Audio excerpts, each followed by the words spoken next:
होगा।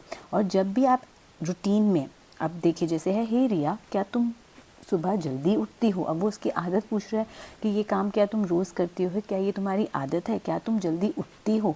अब क्योंकि ताते ती है, उठने को कहते हैं गेटअप या वेकअप, ठीक है। अब मैं वेकअप या गेटअप का प्रयोग तो करूँगी, लेकिन यहाँ पर आगे आ गया है क्या। तो क्या बनाने के लिए जब भी हम अपना फर्स्ट फॉर्म ऑफ वर्ब लगाते हैं, जैसे गेटअप और wake up first form of verb है, तो उससे जब भी क्वेश्चन होगा या डू होगा या डज होगा, यू से हमेशा हम डू लगाते हैं। तो हमारा क्वेश्चन क्या होना चाहिए, डू यू। अब फर्स्ट फॉर्म ऑफ वर्ब है, do you get up early, ठीक है।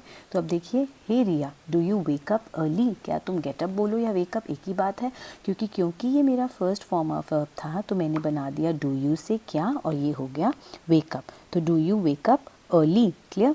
उसके बाद नेक्स्ट क्वेश्चन आ गया, तो फिर उसने रिया ने जवाब दिया मैं 6:30 बजे उठती हूँ। वो भी अपनी हैबिट बता रही है।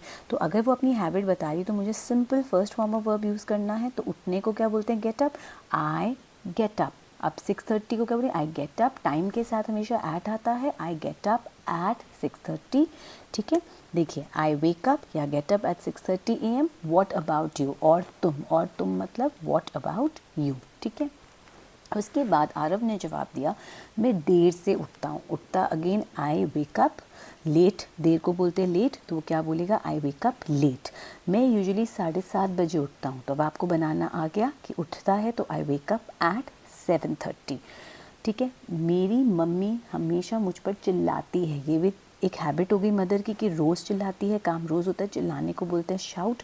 कौन चिल्लाता है, mother. My mother shouts at me. क्योंकि मैंने कहा मदर एक सिंगुलर है, एक जने की हम बात करते हैं, यूज़ में नहीं आता, तो उसके पीछे एस लग जाता है। तो देखिए, आई वेक अप लेट, मैं देर से उठता हूँ। आई यूजली गेट अप, मैं 7:30 बजे उठता हूँ। My mother shouts at me, मतलब मेरी माँ मुझ पर चिल्लाती है। ताते ती फिर आ गया। फिर क्यों, क्यों का आप बोलोगे वाई, क्या तुम अलार्म लगाते हो। अगेन उसकी उसे आदत है कि क्या तुम अलार्म लगाते हो। अलार्म लगाने को बोलते हैं सेट एन अलार्म। तो अब क्योंकि मैं क्वेश्चन बना रही हूँ तो हमेशा मेरा क्वेश्चन किससे शुरू होगा, डू से। तो do you set an alarm, ठीक है। Why do you